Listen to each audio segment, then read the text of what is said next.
Ladies and gentlemen, the President of the United States, Donald J. Trump. 'Cause the flag still stands for freedom, and they can't take that away.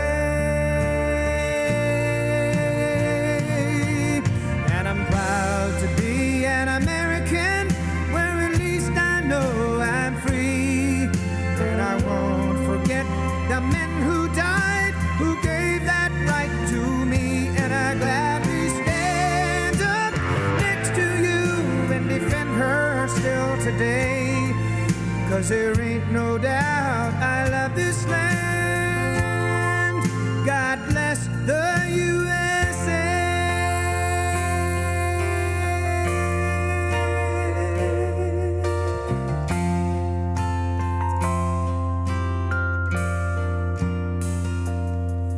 From the lakes of Minnesota to the hills of Tennessee, across the plains of Texas, from sea to shining sea, from Detroit down to Houston and New York to LA. Well, there's pride in every American heart, and it's time we stand and say that I'm proud to be an American, where at least I know I'm free. And I won't forget the men who died, who gave that right to me. And I gladly stand up next to you and defend her still today. 'Cause there ain't no doubt I love this land. God bless the USA.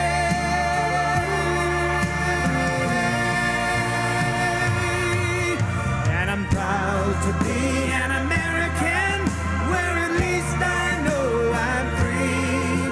And I won't forget the men who died, who gave that right to me.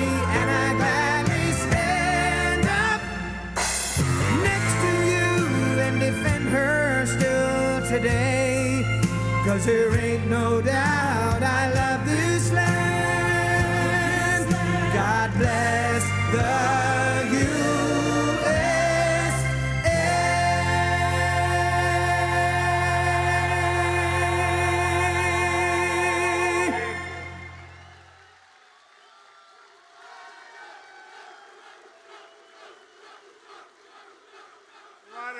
What a group.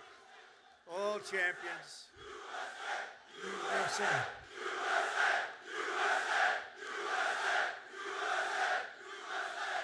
Well, thank you very much. A big hello. This is a special group of patriots, champions, winners. You are winners. Oh, I'd love to have your job. I'd love to have your job.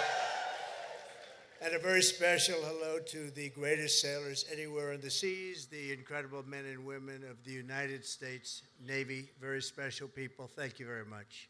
It's a great honor. Great honor to be here. But I'm thrilled to be here among thousands of proud American patriots aboard the 100,000 tons. That's a lot of tonnage. Forward deployed symbol of American might, power, and prestige, the legendary USS George Washington. This is some ship. They don't make them this way anymore, but we're not supposed to say that, but they really don't. This is great stuff. This is really an incredible GW, they call it. GW, right? And we've come this afternoon to celebrate the strength and the skill and service of everyone on this ship. So we're going to all relax. We're going to have a good time. We're not going anywhere, you know. If you go back to Washington, it's like 2 o'clock in the morning.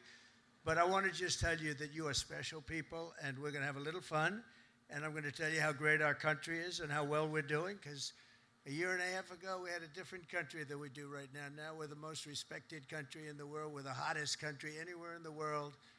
And it hasn't taken too long, but I had no doubt. I just didn't know we were going to do it this fast. We've done it fast because of people like you, so I want to thank you very much. And I want to recognize a man that you all know well, and he's a tough cookie. He was formerly our Secretary of Defense, but now he is proudly known as our Secretary of War, Pete Hegseth.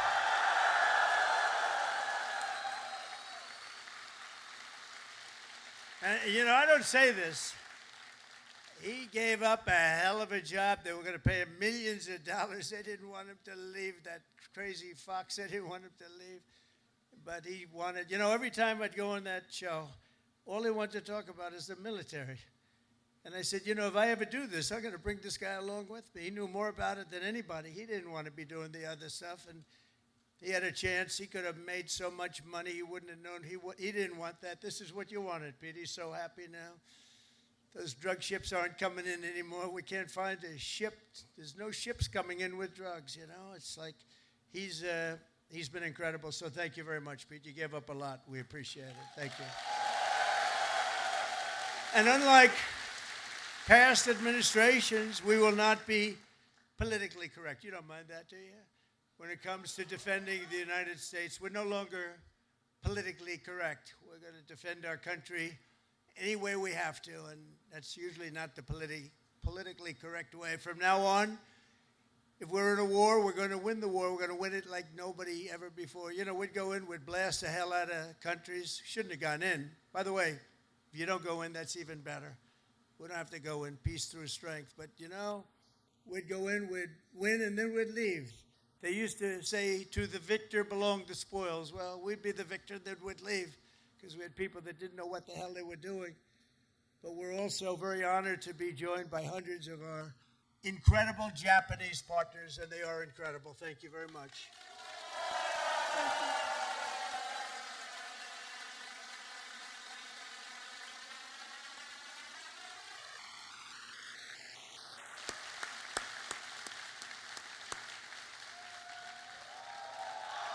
This woman,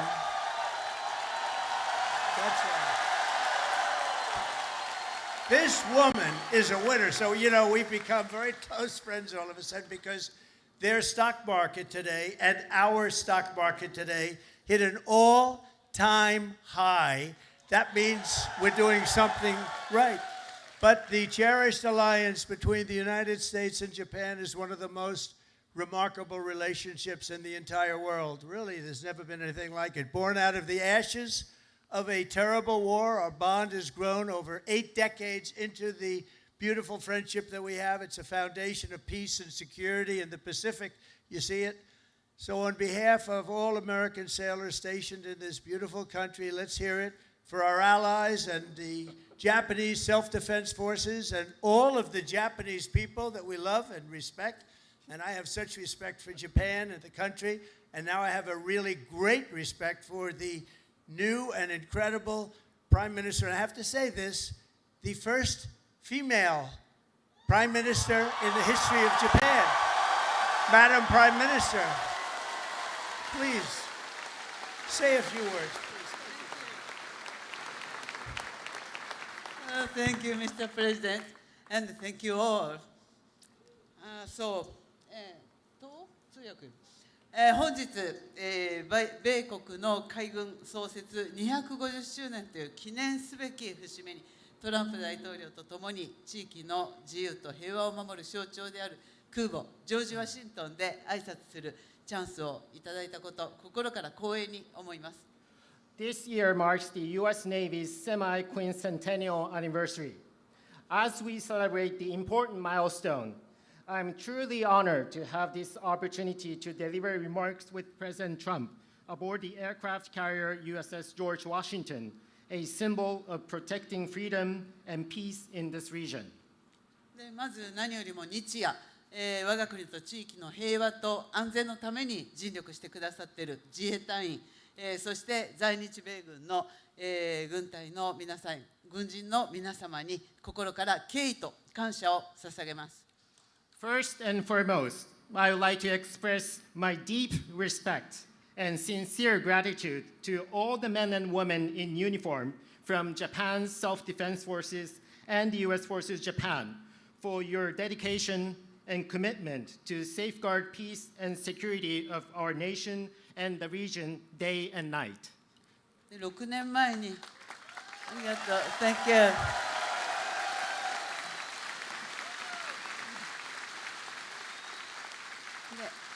6年前、この横須賀の地で、トランプ大統領と、亡くなった安倍晋三、総理が、日米が共に手を取り合って、この地域の平和と安全を確保していくという決意を示しました。6 years ago, at this same place here in Yokosuka City, the late Prime Minister Shinzo Abe and President Trump stood side by side and demonstrated their resolve that Japan and the United States would join hands to ensure peace and security in this region. 今ここに再び日米の最高指揮官が並び立ったこの機会に、私はその決意を引き継ぎ、インド太平洋を自由で開かれたものとし、そして地域の平和と繁栄の礎とする決意を新たにしました。Now, as the two commanders-in-chief of Japan and the United States stand together once again, I have renewed my determination to carry forward that resolve and to make the Indo-Pacific free and open so that it will serve as the foundation of peace and prosperity for the entire region. 今、我々はかつてないほど厳しい安全保障環境に直面しています。平和は言葉だけではなく、確固たる決意と行動によってこそ守られます。Now, we are facing an unprecedented severe security environment. Peace cannot be preserved by words alone. It can be protected only when there is an unwavering determination and action. あちらに見える最上とマヤを含む自衛官とこのジョージ・ワシントンは数多くの訓練を重ねてきました。でまた横須賀にいる多くの、補給整備に携わっている、日米関係者の皆様、そして地域社会との絆が、米国海軍の活動を長年にわたって支えてきました。こうした幾層にもわたる日米の協力が日米の抑止力、対処力を確かなものとしております。From where we stand, we can see Maritime Self-Defense Forces Mogami and Maya, vessels of Japan's Maritime Self-Defense Force, and USS George Washington have conducted numerous joint exercises. Just as importantly, there are so many Japanese and American personnel working for logistics and maintenance here in Yokosuka. And there's also a strong sense of bond with the local community here. Those are what have been supporting the activities of US Navy over the years. There's no doubt that such multi-layered Japan-US cooperation is what makes it possible for us to ensure the credibility of our two nations' deterrence and response capabilities.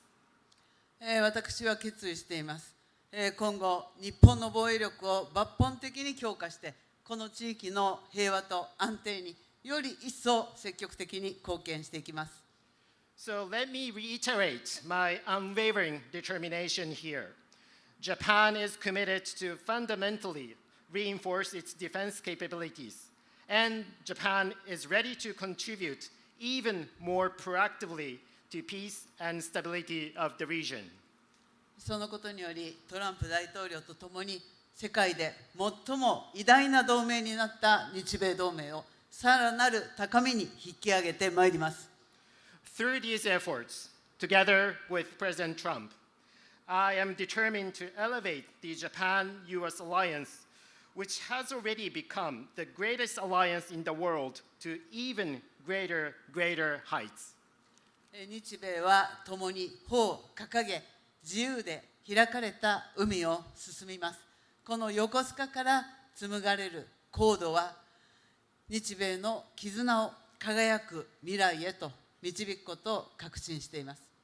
Japan and the United States will advance together with our sails raised high across a free and open sea.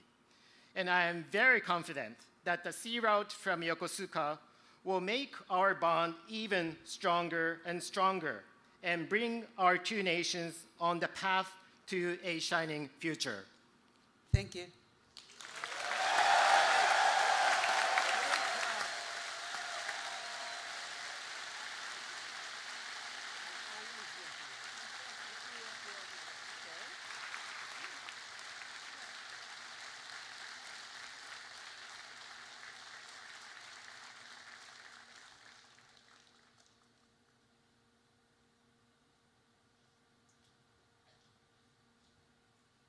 was beautiful. Thank you very much. And we will have a long, good relationship, and we'll have fun doing it. You know, you have to have fun, although sometimes it's never fun. She's tough to negotiate with, I want to tell you. But I'm delighted to report that I've just approved the first batch of missiles. You saw a couple of them coming down with me. I hugged them. We need them. They're the best in the world. Nobody has them like we have them. They all want our missiles. That's the problem. Everybody wants them. But it's the first batch of missiles to be delivered to the Japanese self-defense forces for Japan's F-35s. And they're coming this week, so they're ahead of schedule. So I just want to tell Madam Prime Minister, they've been waiting for those missiles, and we got them here right away as soon as I heard about it. I want to thank former Senator, a great gentleman, by the way. He was so popular, but I took him out, and I made him Secretary of State. I think he was born for it. Marco Rubio, thank you very much, Marco. Where are you, Marco? Great guy. Great job. He was born for it. Ambassador George Glass, thank you very much, George. Good job you're doing. Thank you. And many of our outstanding uniform leaders with us today, including the head of the Indo-Pacific Command, Admiral Samuel Paparo. Where is Samuel? Oh, hello. Good, but these are good-looking people. Could make a movie with these guys. They're like Central Cat. Look at this group of people. Commander of the U.S. Forces, Japan, General Stephen Jost. Thank you, Stephen. Thank you very much. The commander of the 7th... Oh, that's a big deal. I think, do you want to switch jobs for 1 week? Only for 1 week, all right. 7th Fleet, big stuff. Vice Admiral Fred Kacher. Fred, thank you very much. That's great. And the commander of Carrier Strike Group 5, Rear Admiral Eric Pappy Andoze. Hello, Pappy. That's great. Good. Thank you very much. And of course, we can't forget about your command triad aboard the George Washington. There's nothing like this one. This is a beauty. And I hear your commanding officer is a big Alabama football fan. You know, I love Alabama. I love Alabama. Captain Timothy Waits, and let me just say, roll tide. You know, I love Alabama. Roll tide. Where's Timothy? Where's Timothy? That was a hell of a game this week. I don't know how the hell you pulled that one out. That was, if you didn't win, I wouldn't have mentioned it. I would have just introduced you. I wouldn't have. But you came back from oblivion. Isn't it nice coming back? You know, coming back is good. Thanks as well to your XO, Captain Patrick Blind. Patrick, where is he, Patrick? Patrick, thank you. Highly respected person. All of these people are the best. Look at them. I mean, you look at them. They could have any job they wanted. They could walk down to Wall Street, make a fortune. They wouldn't do that. They like what they're doing, and nobody does it better, as well as really one of the most important people on the ship. Have you ever heard of Command Master Chief Tony Roberts? Have you ever heard of him?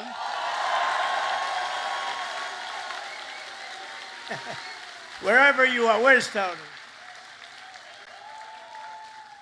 Thank you. Thank you, Tony. He's a popular guy.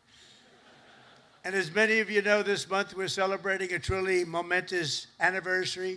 250 years of courage and pride, honor and victory by the United States Navy. 250 years, can you imagine?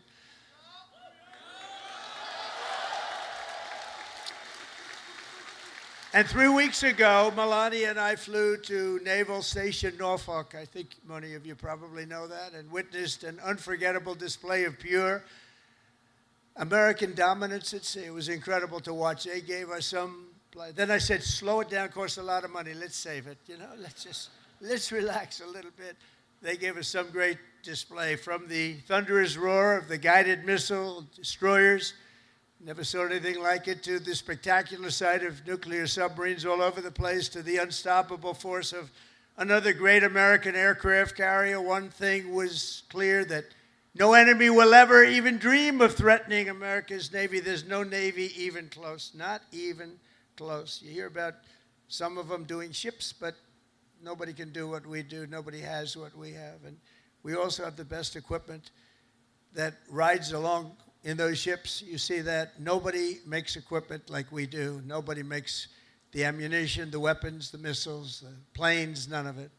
And if they do, the American sailor stands ready to crush them and sink them and wreck them and blast them into oblivion, right? We have to.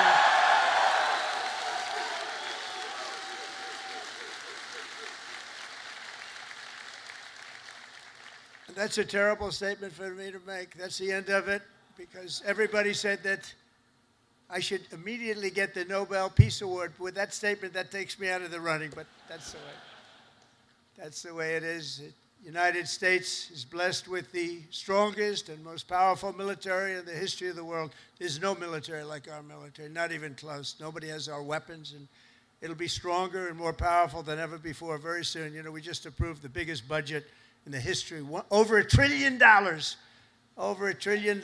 We have the best ships, the best airplanes, the best submarines, the best technology. But above all, we have America's military. It's the best people. It's all about the people, ultimately. You have to work all of that fancy stuff that we make better than anybody else. The fact is, we do make the best weapons, but if you don't have the right people to operate those weapons, they don't mean much. Despite that, as Commander-in-Chief, I never forget that our ultimate strength does not come from equipment. It comes from the men and women of the rank and file. That's true. It comes from you people, incredible people, good-looking people, too many good-looking people. I don't like good-looking people. I never liked good-looking people, I'll be honest with you. I've never admitted that before. But see, I'm allowed to, you know, we won in the Supreme Court a thing based on merit. You know about that, right? Merit. Everything now in our country is based on merit, and that's why I look at you and I see nothing but merit. It's great to have a country back where we can go by merit now. We don't go by anything else except for talent and work and hard work, and it's such a big win. That was such one of the most important wins, and the will, patriotism, and spirit in your hearts is our single greatest weapon. The strength that you have is unbelievable. That's why as we make a record investment in our military, we've never spent so much, and we've never spent it more wisely, because now we watch it. We spend it properly. I'm also supporting an across-the-board pay raise for every sailor and service member in the United States Armed Forces.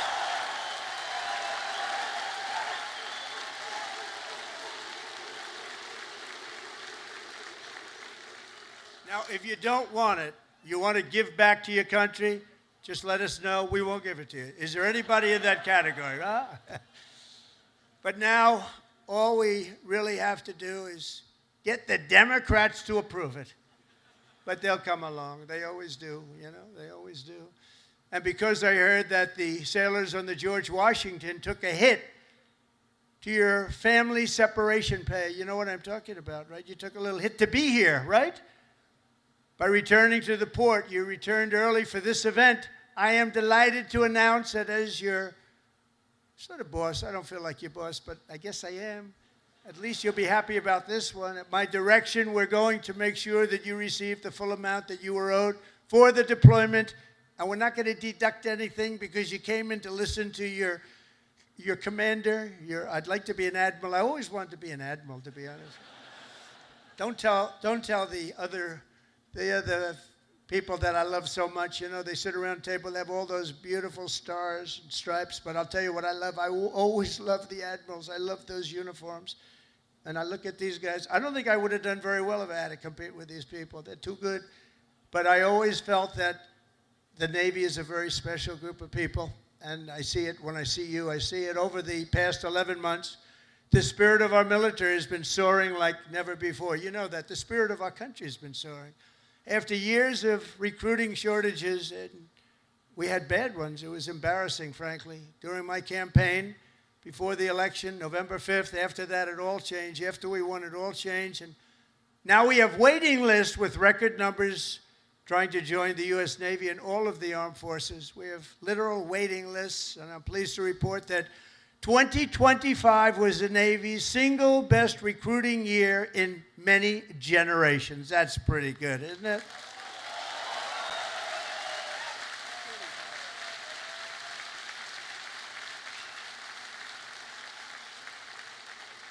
But, you know, think of it. It seems like I've been up here so long, and it seems like I've been doing this for a long time, and I have. We had a great first term, but nothing like what's happening now. We had the greatest economy in the history of our country. I rebuilt the military in the first term, and then they gave a lot of it away to Afghanistan. But it was really just a tiny speck, but it was the concept of what it was. But we rebuilt the military, and we did so many things in the first term, but we're blowing it away right now. But think of it, just 1 year ago, I was in the middle of a campaign. Can you believe that? It doesn't feel that way. I said, you know, you're right. It's not November 5th yet. We have another week or so to go. I was campaigning 1 year ago.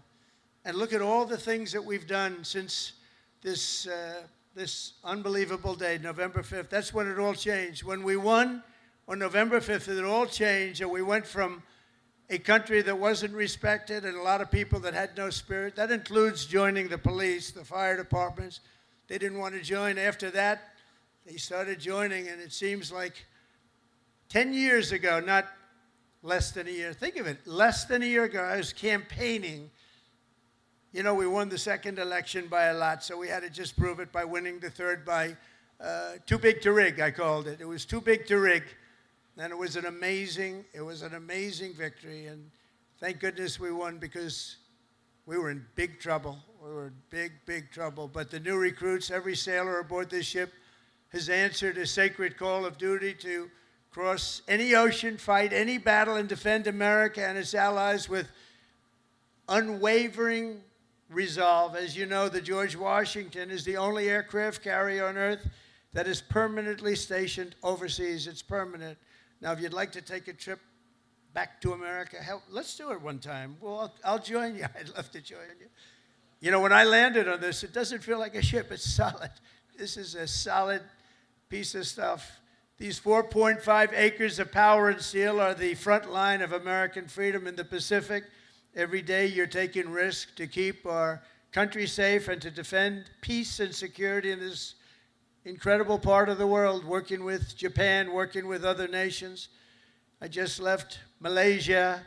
We stopped a big war with, you know that, we stopped 8 wars. Can you imagine? In 8 months, I stopped 8 wars. Like, I stopped a war a month. Think of that. That's pretty good.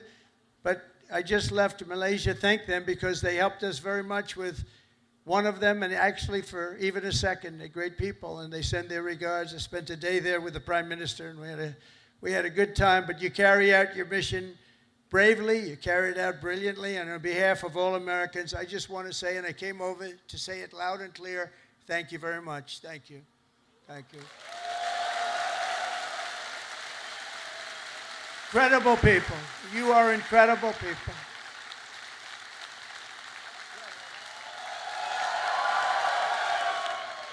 They actually have the best location, because if they're really good looking, they end up in Hollywood. You know, you're not going to, you have a great look, but you're not going to end in Hollywood. They can just see the back of your head, all the media. Look at all the fake news back there. But 2 years ago, Naval Air Crewman Third Class James McCall was just a few months into his first fleet tour with the Golden Falcons helicopter squadron, when he and his crew were called on a search and rescue mission to find 3 missing Navy divers. Incredible, brave guys, the divers. But they were stranded at sea and right off the Japanese coast. They were exhausted and assuming they were going to die. They assumed they were going to die. But with unbelievable focus and skill, crewman McCall was able to find and help rescue all 3 divers in the water below, saving his fellow sailors. And James is with us today as a shipmate on this carrier. Crewman McCall, thank you very much for your incredible bravery, and we salute you. Where is James? Where are you, James? Whoa. Come up, James. Get up here, James.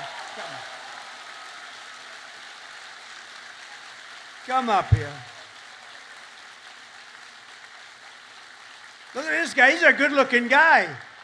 Get out of here, James. I don't want you up here. No, come here, James. Nice to meet you. You want to say something? Come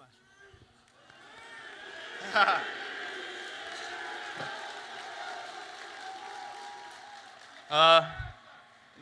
I just want to say I appreciate all my fellow shipmates. What I did back then in Iwakuni, it was heartbreaking for losing those loved ones down there, but we brought some back whenever we went down there.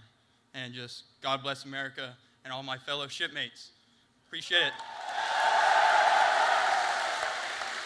And stay a bad Larry.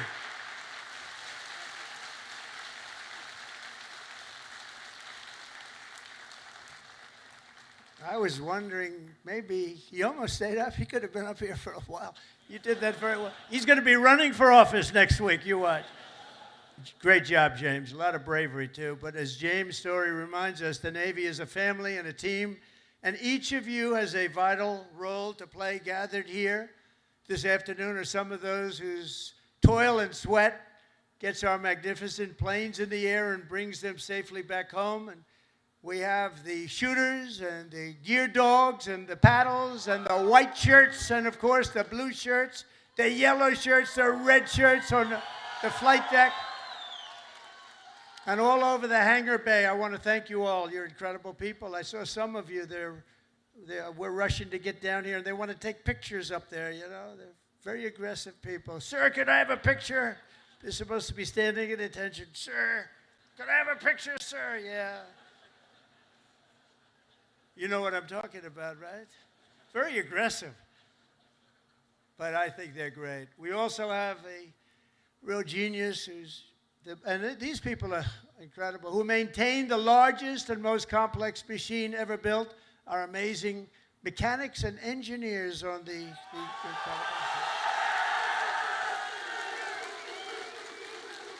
And I asked your captain, you know, I'm building aircraft, I'm building a lot of things, but I said, Captain, you got to tell me something.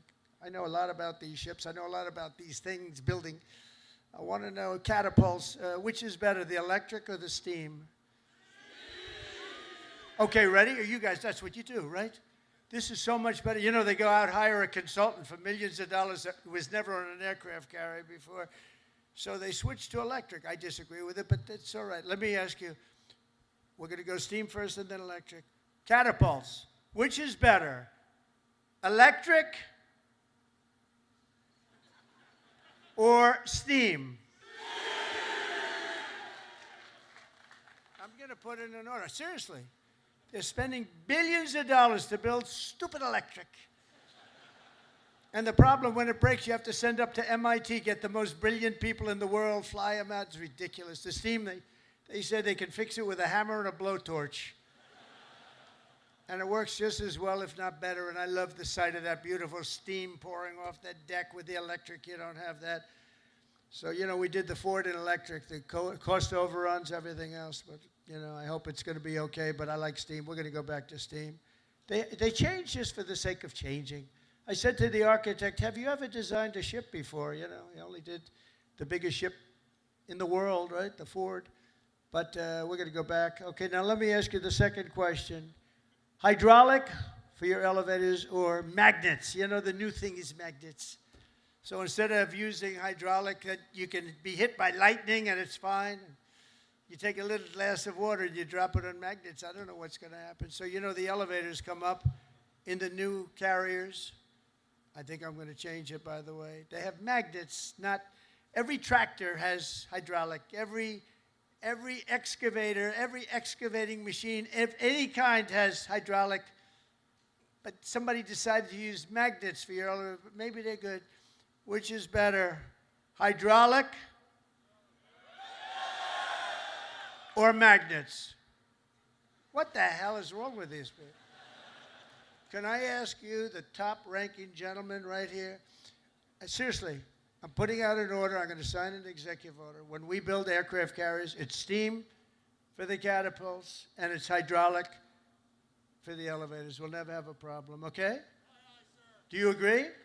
He agrees. Everybody agrees, but these people in Washington. All right. We're going to do that. I'm serious about it. It bothered me so much. I'd see the costs come in.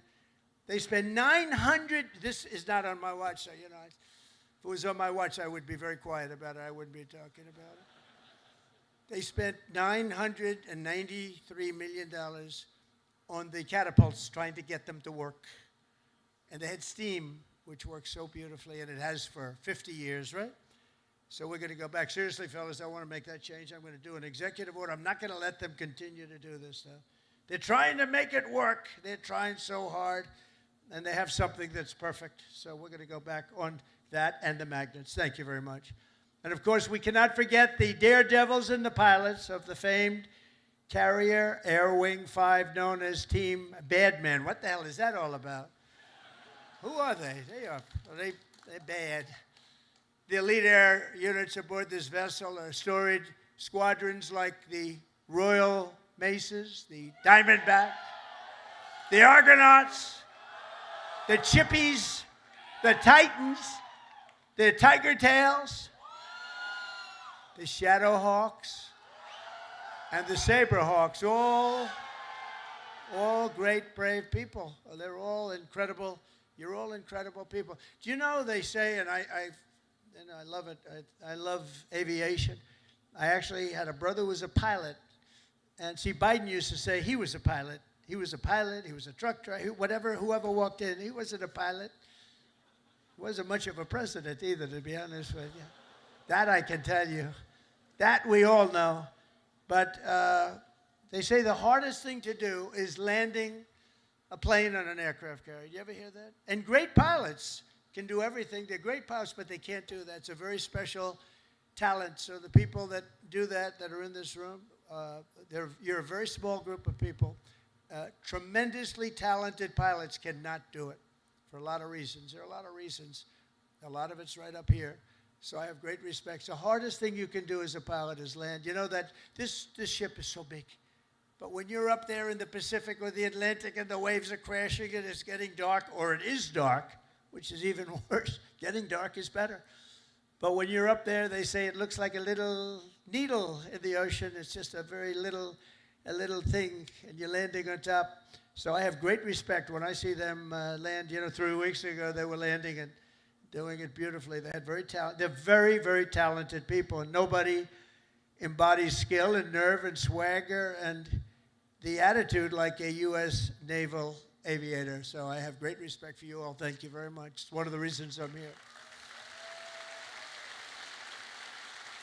That's why I'm here, not someone else. I didn't need this. I didn't need the whole damn job. I could have had I had such a beautiful life. But you know what? We're making America greater than ever before, and that's why I'm doing it. And we are doing numbers that nobody's ever seen, nobody ever even thought possible before. Think of it.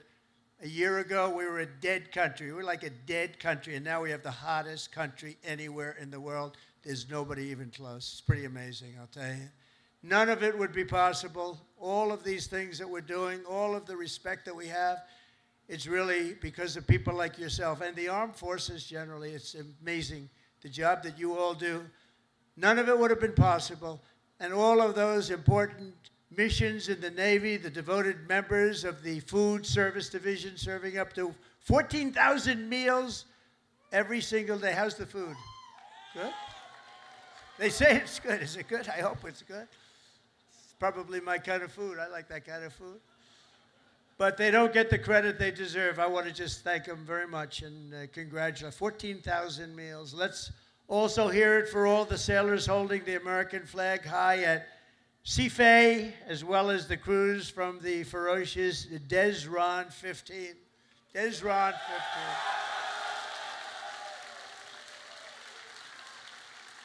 But together, the sailors here today give your very best to our nation. And as your commander-in-chief, I'm fighting every single day to ensure that we give you our very best also. We do. We do. We're giving you everything. We're giving you more than anybody's ever given. We're bringing it up to a standard that nobody's ever seen before. We're starting to make ships also. Part of our deal with the trade is we're starting to make ships. We used to be number one at making ships, and then we lost our way. But now we're starting to make ships again, and we'll do it very soon. It's not going to take that long, but it's a process. It's not like making a bullet. It's not like it's a big, long process. We've got it going, though, I think, in the right direction. I think within a short period of time, the Philadelphia yards, as an example, is now owned by a group that's going to be making a lot of ships, a good group of people. And we're going to be working also with Japan on making ships. We're going to make a lot of ships again. We used to think of it, we were number one And then over the years, they just lost their way. They started making other things. They stopped making ships. So we're going to be making ships again. We've more than, think of this, $17 trillion, trillion with a T, pouring into the United States of America from all over the world. And that's the biggest number in the history of any country. And by the time, and this is in 8 months, really. We're here 9, but this is in 8 months. Over $17 trillion. As an example, the last administration did less than $1 trillion in 4 years. We did more than 17 trillion in 8 months. And I think by the time we finish up our first year, we're going to be over 20 or $21 trillion of money coming into our country. And I want to thank Japan, because Japan is making big investments into the United States, and they're very happy because the stock market's gone up very nicely. We've made Japan a lot of money. That's okay. But they're a big investor in our country, and we like that. But think of those numbers. We weren't doing anywhere near. We were laughed at, and now they're all saying they've never seen anything like what's happened in such a short period of time. And I was just told by the Prime Minister that Toyota is going to be putting auto plants all over the United States to the tune of over $10 billion. So that's Toyota. So go out and buy a Toyota. And that's a lot to do with, because right now we have all the AI plants. We have so many things happening in the United States. And it's because of November 5th, Election Day. But it's also because of tariffs. The tariffs have been so good. We're taking in trillions and trillions of dollars. I heard them before I came up. I heard you're all on television now. They're talking to all the networks. Everybody's covering it. Look at these characters back. Look at all of them. And and they were talking about the tariffs. The tariffs have. Nobody understood tariffs like I understood tariffs, and the tariffs are having people go into our country and spend tremendous numbers like we've never seen, and that brings jobs with it. It brings jobs, it brings importance, it brings everything. It brings a strong military. It brings a lot of things to other countries. I mean, if you look at some of the deals that we did, if India was going to go to war with Pakistan, and as you go to war, we're not going to do any trade. Was going to put big tariffs on both countries, and they said, well, I guess we're not going to go to war. 2 nuclear powers, we stopped it, but we stopped a lot of wars. Tariffs, without tariffs, we wouldn't have national security like we have it. We've never had national security like we have it right now. And literally a year ago, you had very little national security. You had people that didn't have a clue. American strength is roaring back like never before, and with your help, America is respected once more, and it is respected at levels that we haven't seen before.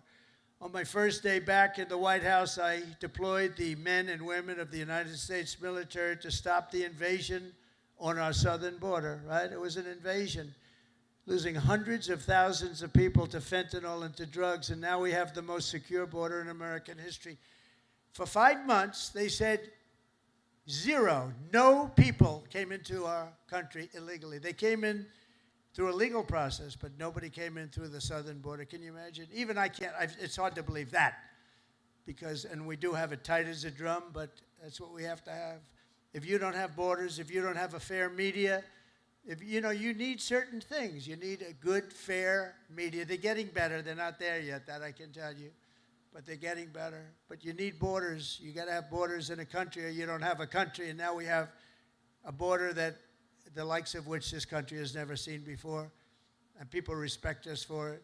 And with the help of our war fighters, we're decimating the savage drug cartels that poison our people. 200,000 people, maybe more than that, died last year because of what came into our country.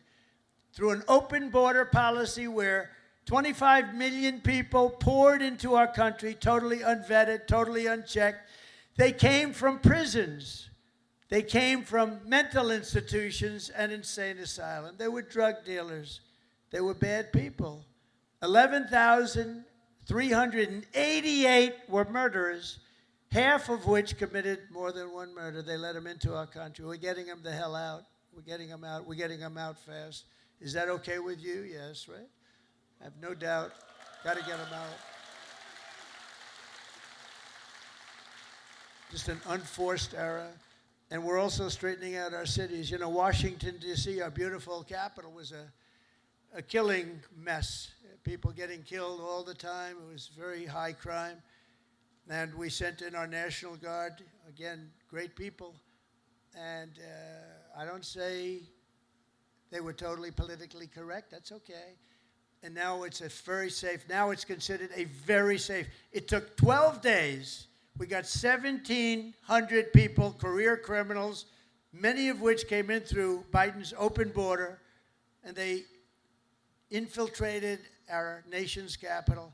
And we had a very unsafe capital. But for years before that, it was very unsafe. Now it's as safe as there is anywhere in the country. You can have your daughter, your girlfriend, your wife, your boyfriend walk right in through the middle. Nobody's going to touch them. The crime is down to almost nothing. It's a whole different ballgame. It took literally 12 days, but let's give us a month to do it really. We had it drum tight, and it's a beautiful thing. And our people in the service, and you know, people don't care. If we send in our military, if we send in our National Guard, if we send in Space Command, they don't care who the hell it is. They just want to be safe. And we have safe cities now. We're starting in Memphis. And Memphis was a disaster. It's been there. They've been there for 2 weeks, and it's a whole different story. Crime is less than half, and within a month it'll be gone. Getting rid of all the bad ones. And we're going to go into Chicago. We're going to go into our cities. We're going to clean them out. We're going to straighten them out. And we're going to have safe cities because you want to protect safe cities. We're going to have beautiful, safe cities, and it's happening very quickly and very easily, actually. It's easy for us. It's hard for them.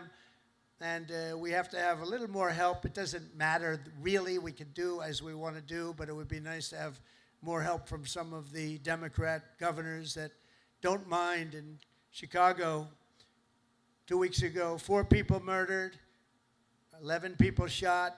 This weekend, it was like terrible, much worse than that.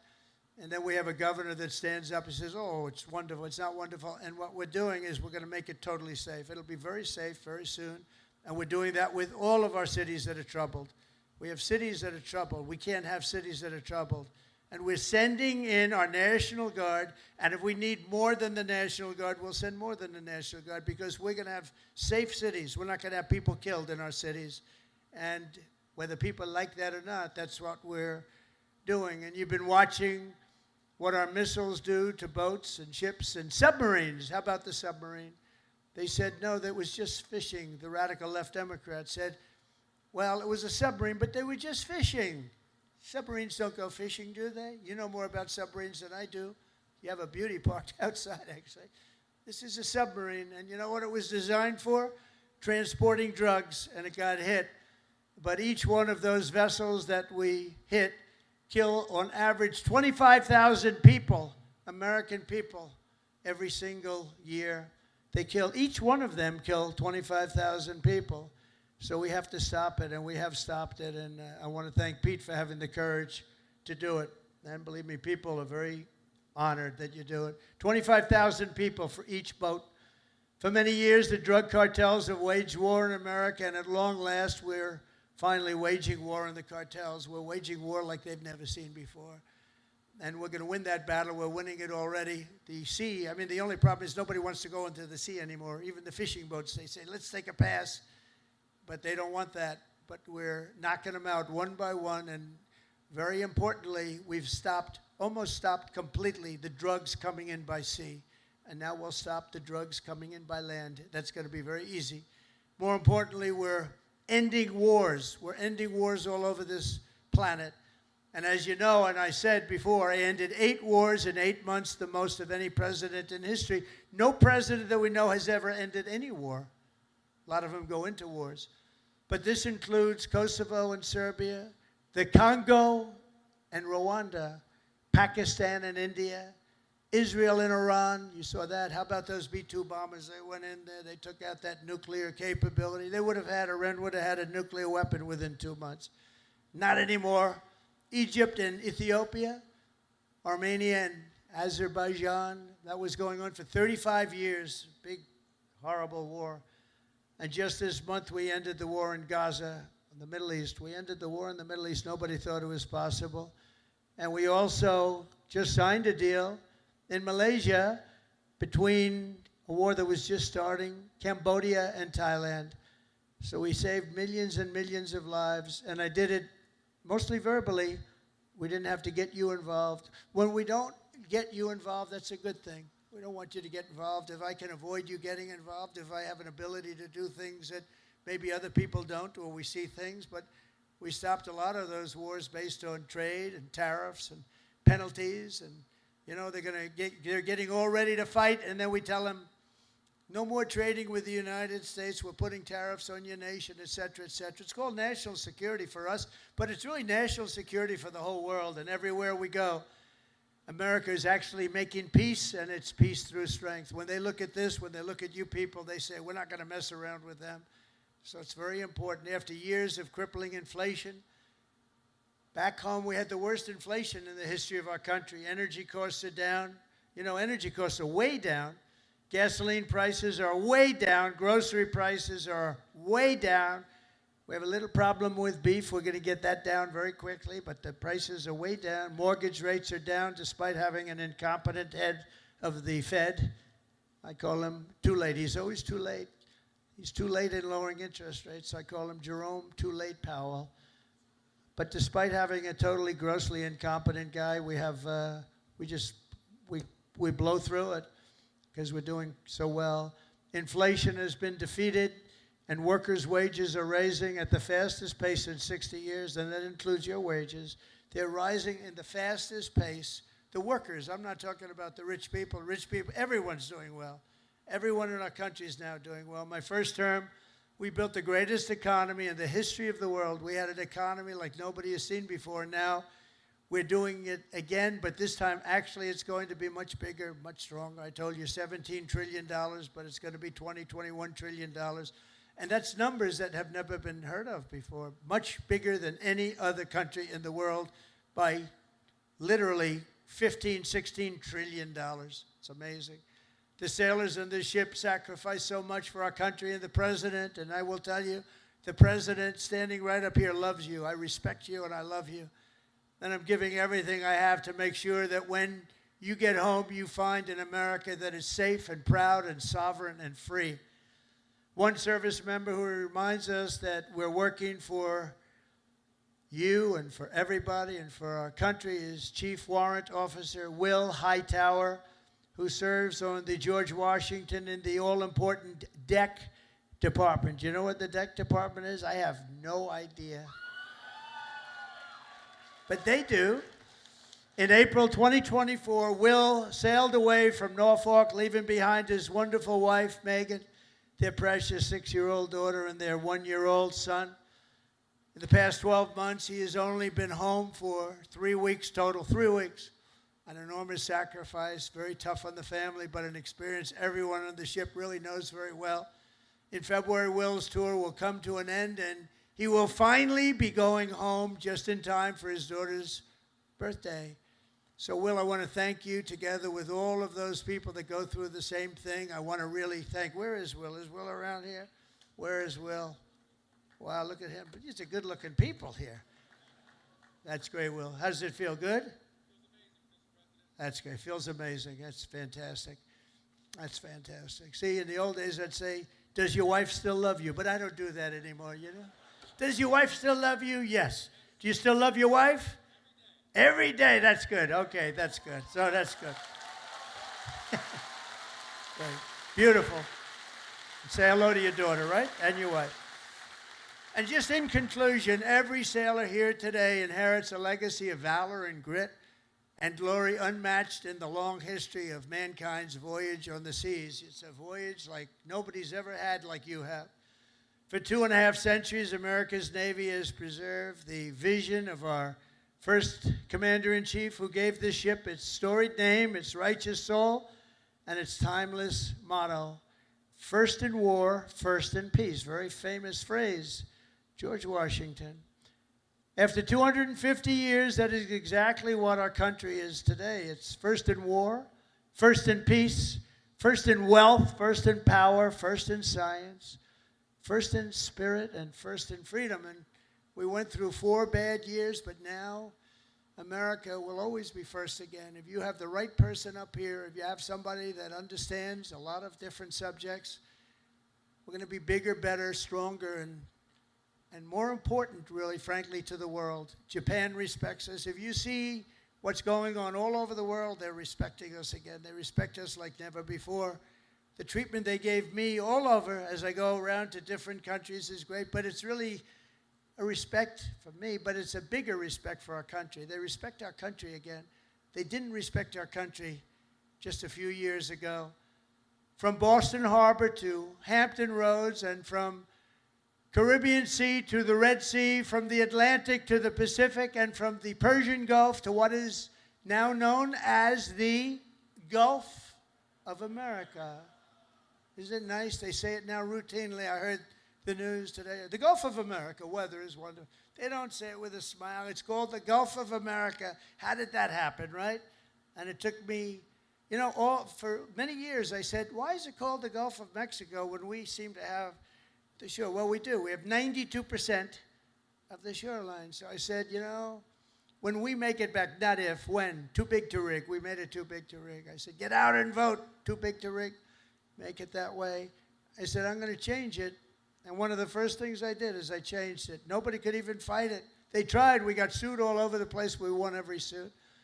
And it's now officially the Gulf of America. Isn't that nice? But our sailors have written honor, greatness, and triumph into the pages of history. What you're doing is incredible, and it's an incredible time for our country. On gun decks and flight decks and torpedo rooms and cockpits, the men and women of the Navy have poured out their blood and sweat and tears to defend the land of the free and the home of the brave. They've crossed icy channels, leapt from burning wreckage, stormed into frigid waters, soared into deadly skies, and laid down their lives to ensure the survival of liberty. Now, all of us here today carry on that noble mission, and no matter what challenge comes our way, no matter what danger we face, we hoist our great American flag very, very high. We race into the waves, and we rally to that immortal battle cry of the American sailor, damn the torpedoes, full speed ahead, right? Together with our incredible Japanese allies and all of our allies all over the world, we stand strong, we stand proud, we will stand taller than we've ever stood before, and we will be freer and braver and more brilliant than ever before. And we will fight, fight, fight, and we will win, win, win. And I want to thank everybody at the USS George Washington and the U.S. Forces Japan. God bless our military. God bless Japan. God bless the United States of America. And God bless our Navy. Thank you, everybody. Thank you. Thank you very much.